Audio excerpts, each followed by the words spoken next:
You're listening to the Options Insider Radio Network. For more quality options programs, visit www.theoptionsinsider.com or search for Options Insider Radio Network in your podcast provider of choice. Listeners can also access all of our programming through our mobile app, available in iTunes and on Google Play. Don't forget to follow along with your favorite programs and submit your own questions for the hosts at twitter.com/options. Facebook.com/TheOptionsInsider or via questions at TheOptionsInsider.com.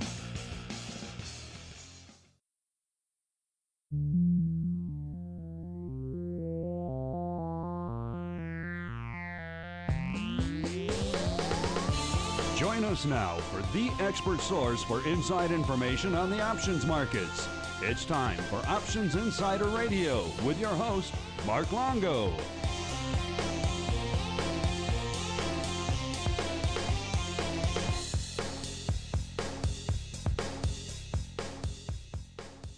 Welcome back to Options Insider Radio, the interview program here on the old network where we welcome on guests from throughout the world of options and derivatives and proceed to pick their brains for the benefit of you, the listener. My name is Mark Longo from theoptionsinsider.com, as well as, of course, from the aforementioned network. And if we sound a little bit different, it's because we're coming to you not from our studio in Chicago these days, but actually from the Options Industry Conference in scenic and sunny Florida. My next guests, one's a newcomer, one's been around a few times here on the old network. They are Shelly Brown, the Executive Vice President of Strategic Planning, and Joe Bracco, the Senior Vice President and Head of Sales over there at MIAX. Gentlemen, welcome to the program. Thank you. Glad to be here.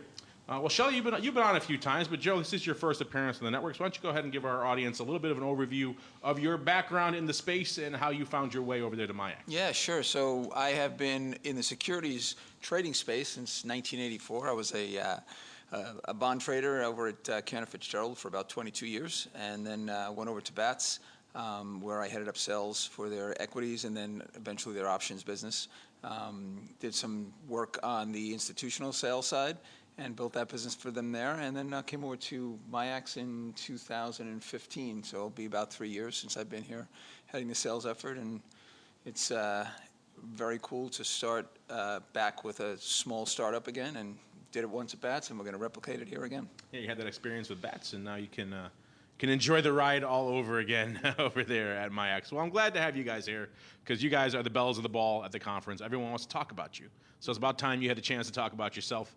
Of course, let's start off with what everyone's talking about. It's a couple of things. We'll start with one, which is, of course, your proposal for the third exchange over there at MIAX. When that's approved, you think sometime in Q1 of next year, that will raise the grand total number of exchanges in the industry to 16.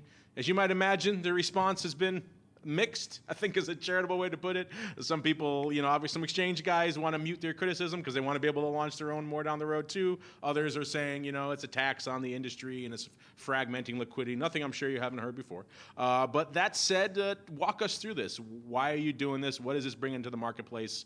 And what about some of the critiques that are flying your way? Sure. Thanks for the question, and we're happy to talk about MIAX Emerald. It is planned for launch in the first quarter of 2019. When we launched MIAX Options 5.5 years ago, we were looking at which area of the options market we should go after. And there's a realization that there's two basic allocation models. There's the pro rata model and the price time allocation model.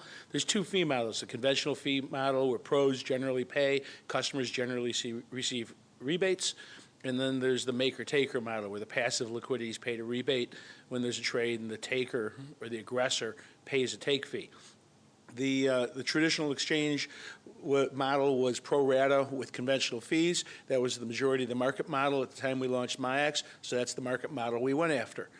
3 years in, we saw a shift to almost 40% of the volume being done on the price time maker-taker exchanges, so we launched Pearl to address that market model.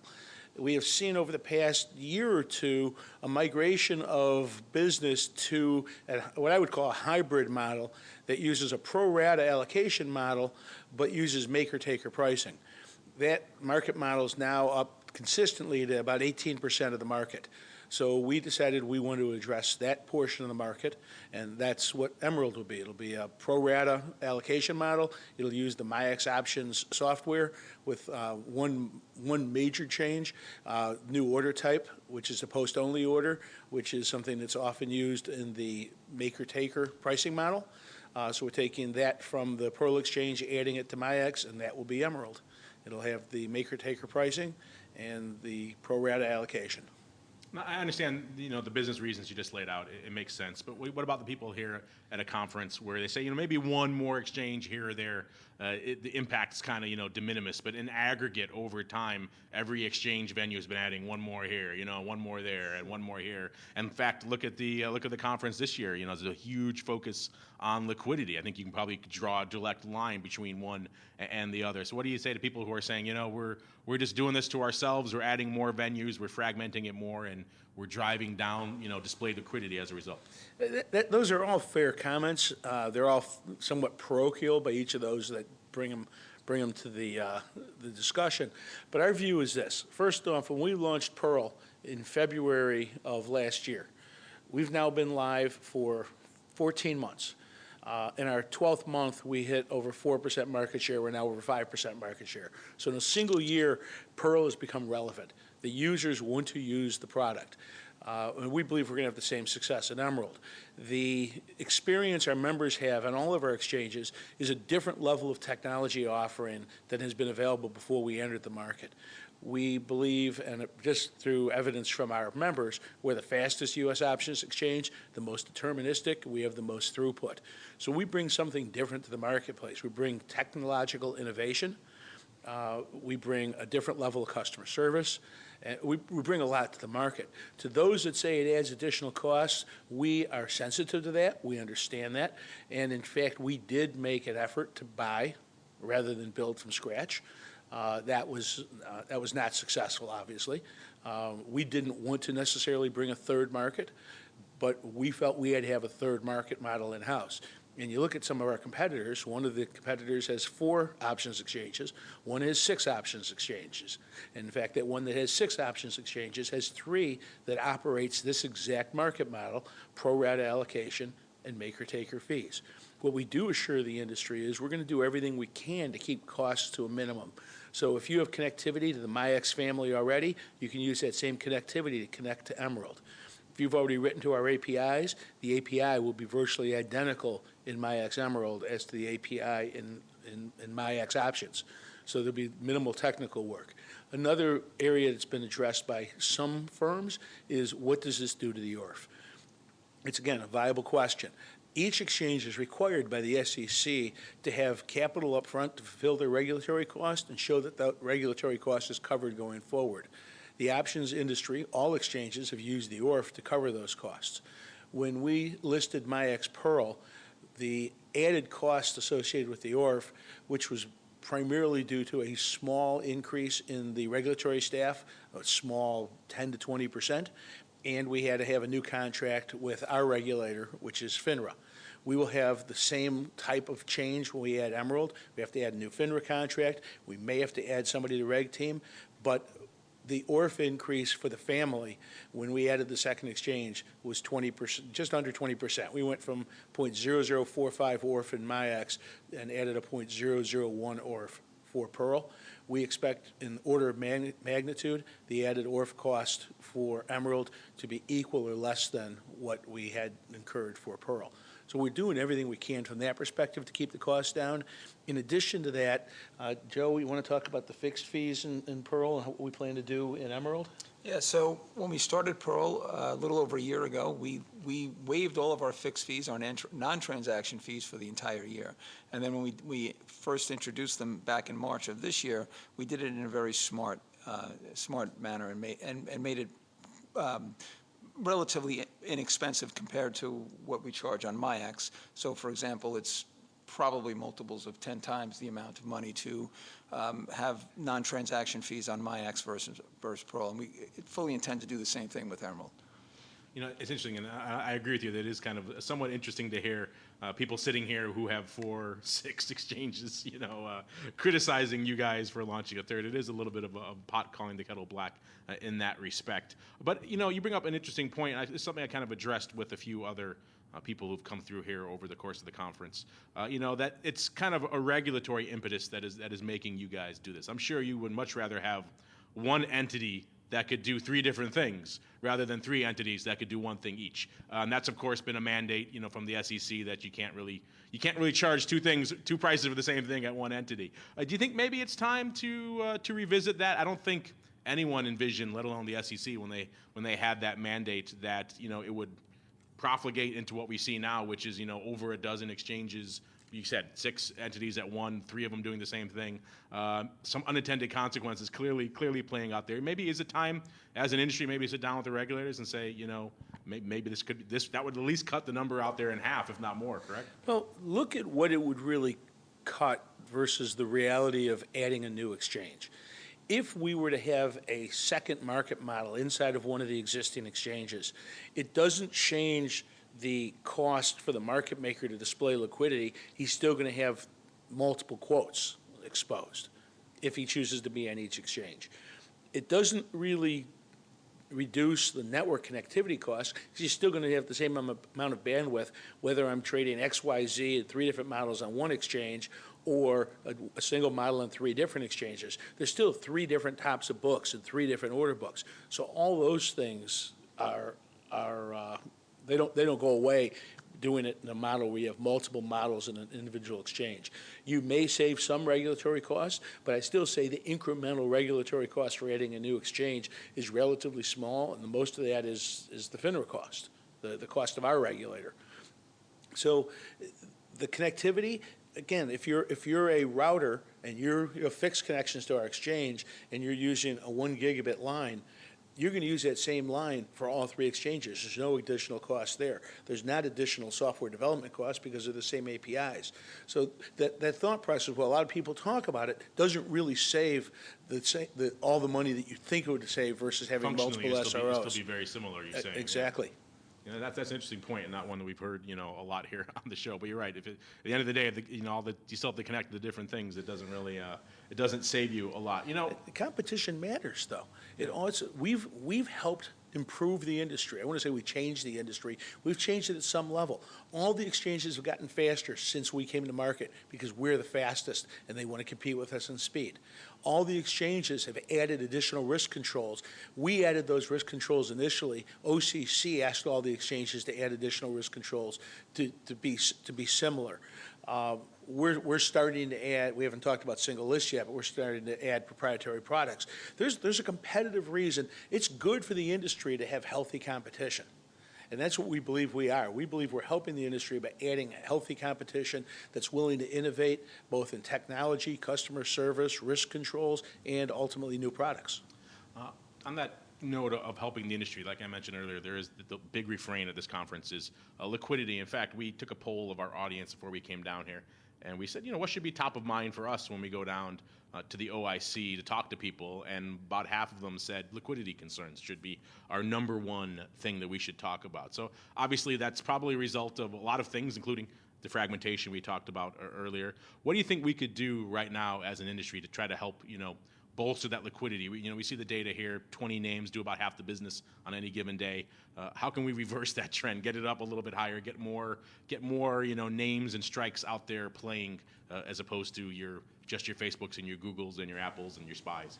Well, in terms of the amount of liquidity in the marketplace, the market makers dictate that. And yes, they're spreading their quotes across 15 exchanges. But one of the good stats to look at, people want to talk about how tight the markets are or how tight the markets are not, and when are the markets posted, when are they not. There's an independent firm out there called the Tab Group, and they do analysis of market quality. For 38 of the last 40 months, MIAX has been number 1 in time at the MBBO amongst the pro-rata exchanges. For close to half those months, we were number 1 in time at the MBBO amongst all exchanges, even though the price-time maker-taker exchanges, in theory, have a price benefit. That's the market makers talking with their quotes. The fact that they're able to get in and out of the market so fast, have such throughput and such risk protections that they feel like they can have more liquidity in the marketplace, and they're displaying it on MIAX. As each other exchange becomes faster, has better throughput and better risk protections, that liquidity will expand across all the exchanges. So by us adding another exchange, does it reduce liquidity? It does add some fragmentation, there's no doubt about it. But we're bringing a different level of technology to that market model than currently exists. So therefore, we think we're going to help liquidity in that model, not hurt liquidity. You know, it's interesting you bring up the risk controls. That's obviously a big focus of what you guys have done, and that's certainly one thing that could be done industry-wide to help safeguard the market makers. But, you know, what else do you think we can do as an industry? Because the number of major market makers is not growing. You know, if anything is going in the wrong direction, and it has been for a while. What can we do collectively to try to reverse that trend? Strike proliferation. We need to cut the number of options. You could do it by saying, at some point, do we really need options on 4,000 different stocks?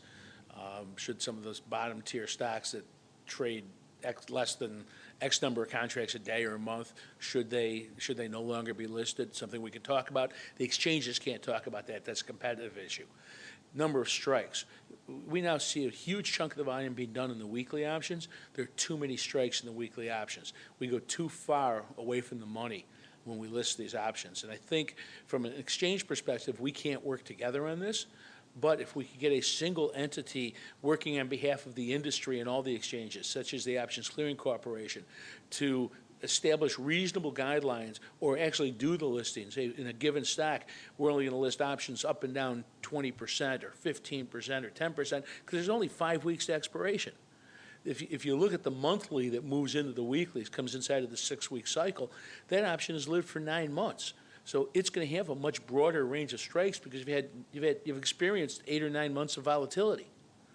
So I think as an industry we can do a better job reducing the number of strikes, thus reducing the quote put, reducing the risk to the market makers, reducing the complexity for all users. Yeah, you know, we just had SIBO in here a little while ago, and they were mentioning pretty much the same thing. Quote mitigation is, you know, an excellent way to help that disenfranchised part of the market maker community. They're also pushing an initiative to try to get some sort of committee together where you guys can do exactly what you're talking about, try to address some of these issues without the prospect or specter of collusion going on. Is that something you guys would be in favor of? We would absolutely be in favor of that. I think that's one of the areas that's low-hanging fruit in order to fix the industry. Another one would be re-examine the number of classes in the penny pilot. As you said, the majority of the volume is done. Can we at least stop calling it a pilot? It's been around longer than the options insider. Again, it's not a pilot. Be careful what you ask for because there's a push to make it permanent, and they want to make it permanent with the current 300 and some listings. I would rather fix it while it's still a pilot, take it to a reasonable number of classes. Why do you have to have penny quoting and options that are quoted 20 cents wide? Do we need a market that's 22.42 instead of 20.40, and then when it moves a little bit, 25.45? The number of quotes that are, it's 4 or 5 times the number of quotes in a penny option. It doesn't make sense in illiquid names. We have too many classes in the penny pilot. Another place where we're wasting bandwidth, wasting cost, and we could be far more efficient. Another thing that's come up a lot over the course of this conference is auctions. You know, there seem to be a somewhat divisive thing. Some people think they're great. They solved a lot of issues at the time. Others think, you know, they've caused a lot of the issues that we're talking about here today. I'm curious, you know, where do you guys fall on auctions? That's a tough one. Both sides are right. The auctions have definitely given the retail customer a better experience and price improvement.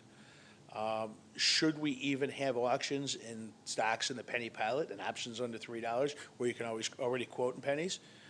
If the market's 21, 24, but you're really willing to sell them at 23, in the old days, we'd put our 23 offer up on the screen. Well, so in the old days, it was an 8.375, and I'd be at a quarter. But dinosaur here. But the auctions have helped the retail on a case-by-case basis. It has damaged the bid-ask spread. It has lessened it's lessened one of the reasons to be on the market, that an order that wants to buy buys the offer, an order that wants to sell sells the bid. Now you have people picking and choosing inside the marketplace. So there's less incentive for liquidity providers to provide liquidity on a tight market. So both sides are right. I don't know what the right answer is. What you're not going to have happen is any one exchange or one family exchange is be able to change it, because if they say no more auctions, then the firms that want auctions will just take them to the other families of exchanges. So it is somewhat of a competitive issue.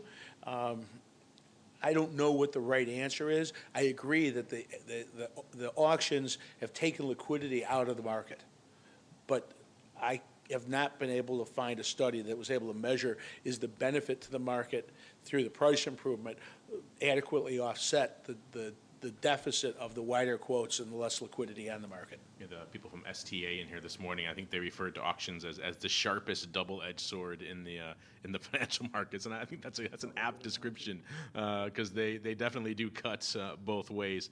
You mentioned earlier your proprietary products. I want to get to that too. That is, of course, another reason why you guys are the talk of the town here at the conference. You're bringing back spikes. You're bringing back bats, of course, first tilted at that windmill before they got acquired by SIBO. By the way, we had Capo Ralphi in here earlier, formerly of BAT, well, now still of BATS, but part of SIBO now. And he wished you guys well on taking that product and bringing it out to fruition again. So walk us through, maybe from some of our listeners, maybe we'll start there, what the heck is spikes? Maybe they missed it the first time around. You can explain it to them. And then B, why are you going after this product segment? Yeah, so for us, spikes is an opportunity to enter into the proprietary product arena, which is something as an exchange that we're very interested in doing. As far as the product itself, yes, BATS had partnered with T3 indexes out of Australia a number of years ago to build this product, and then they were acquired by SIBO and stepped away from it. So this opportunity came to us.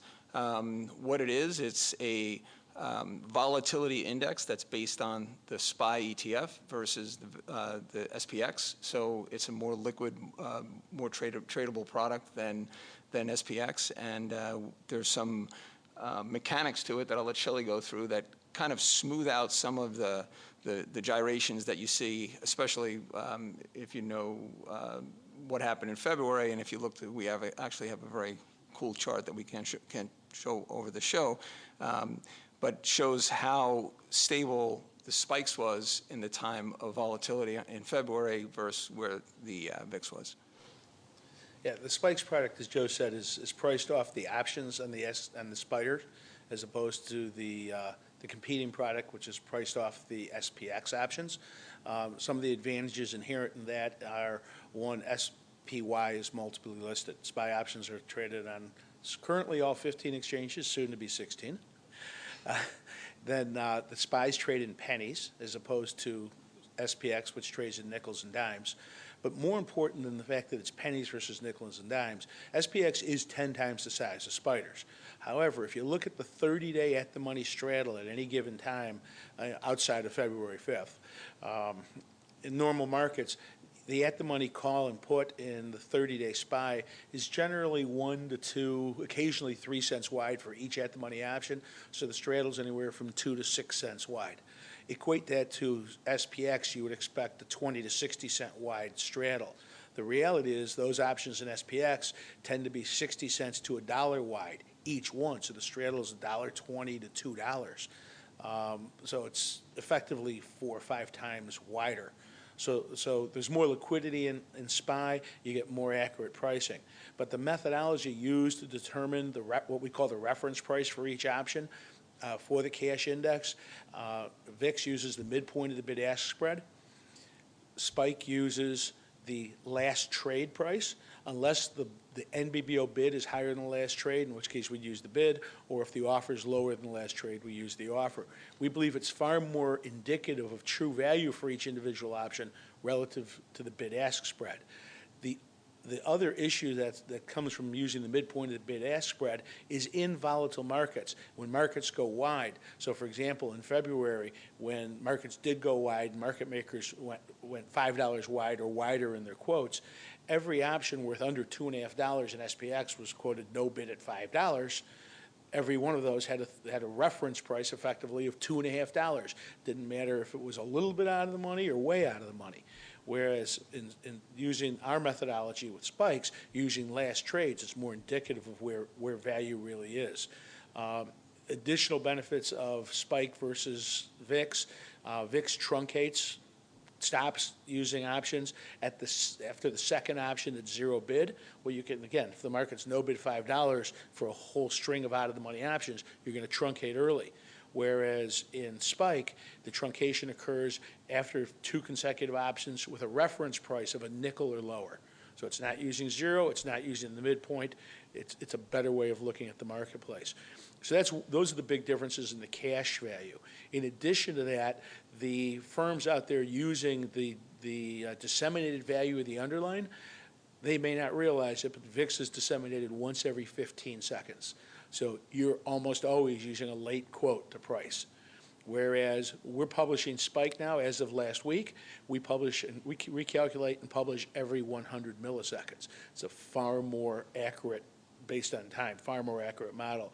And we've done a lot of tracking of the 2 indexes, and it's a much more indicative curve with Spike than you see with VIX.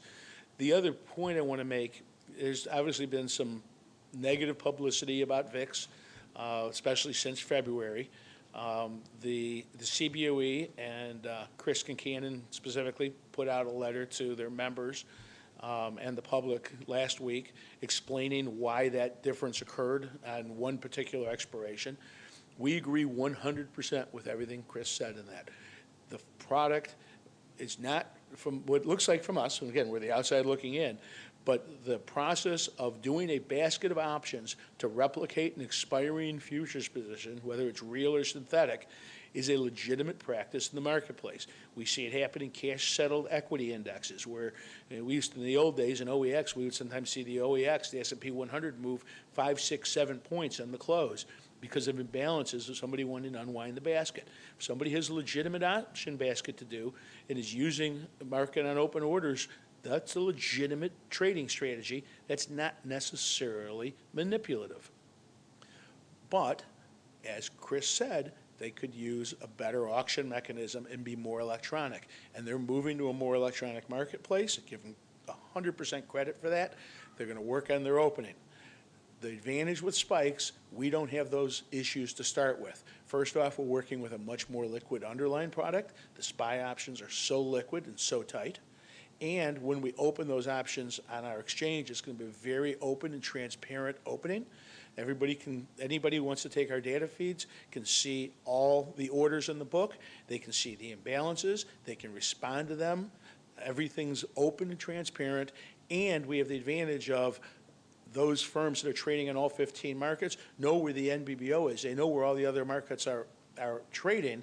If we had an imbalance and there's 2, 3, 4 cents edge to our opening price relative to the NBBO, that's going to be pushed back in by the arbitrageurs. We're going to have a much more indicative settlement price for the opening. One of the issues, obviously, with that opening, and they even pointed it out in that letter, of course, is a little lack of liquidity in that time. There's not a lot of players in there, so I'm assuming you're hoping the broad base of SPY will help with that a bit, and you won't have those same gapping, crazy prices that we saw particularly with the last VIX settlement, which I think raised a lot of eyebrows. And just to clarify, you guys then are also adopting a similar methodology where you're using pretty much the entire strip. You're not just going straight up at the money vol or anything like that. It's going to be the entire strip, so people will get a sense of that skew, which a lot of people like. Some people are also saying, that's part of the reasons VIX is encountering the issues it's doing now, right? Some of the gaming, quote unquote, or the attempt, or at least accredited gaming in some of those out of the money puts is part of the issue. So it sounds like you guys aren't concerned about that. We're not concerned about it. And again, the truncation method makes a big difference. So if you're a single tick bid in the SPX out of the money puts, that's no longer a zero bid option, and you can walk down and pay nickels for any number of options. It's in SPY, if you want to be a minimum tick, it's a penny. And we're not going to count those options at their penny because we truncate after the first 2 options that are 5 cents or lower. It's also a much more liquid option. There's again, it's traded in all 15 exchanges. So as we're doing our rotation, there's other exchanges that are open. There are people that play in this. And the SPX is not necessarily a retail product. It's an institutional product, and it's quoted as such. It's why the markets are wider. The SPY is a retail market. It's far more liquid. It's far deeper. There's far more people quoting it electronically, and you have 15 markets. So we believe it's going to be the prices at the opening will be much closer with this index than with VIX. So let me ask you guys, this is an interesting time to be out there with a shall we say, a VIX competitor or alternative at the very least. Some might say there's a lot of attention on VIX, so that's a good thing for you. People are looking for an alternative. Others might say a lot of that attention has been negative, so it might make your job a little bit challenging. What has the response been so far to you guys putting this out there to institutional, to market makers? Have they been receptive to this? It's been overwhelmingly positive, both from the market-making community, the institutional community, and the retail community. So, as Shelly said, the fact that it is as liquid as it is because it's based on SPY, and it's a retail-traded product. Retail, in specific, has been reaching out and talking to us about educational opportunities and wanting to learn more about the dynamics of how Spikes is going to work. And what are you looking at from a time frame here in terms of like approval, getting it rolled out, everything else? What do you guys anticipate for this? Q4 of this year is our target.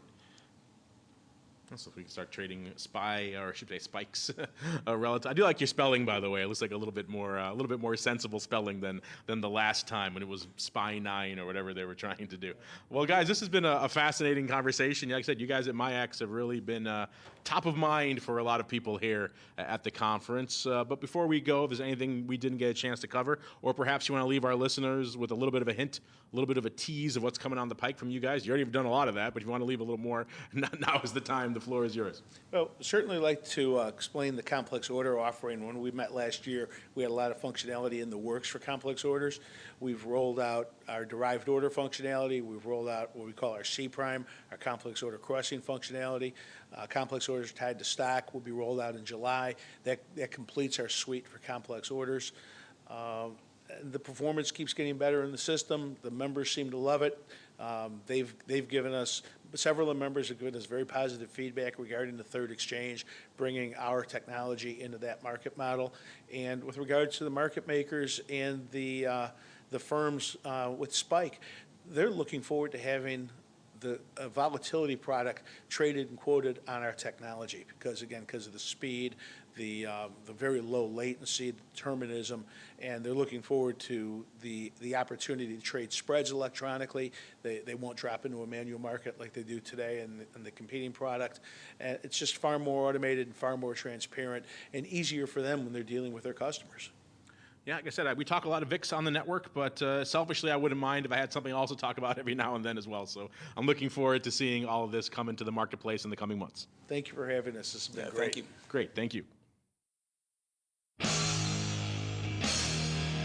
The preceding program was a production of the Options Insider Radio Network. For more quality options programs, visit www.theoptionsinsider.com or search for Options Insider Radio Network in your podcast provider of choice. Listeners can also access all of our programming through our mobile app, available in iTunes and on Google Play.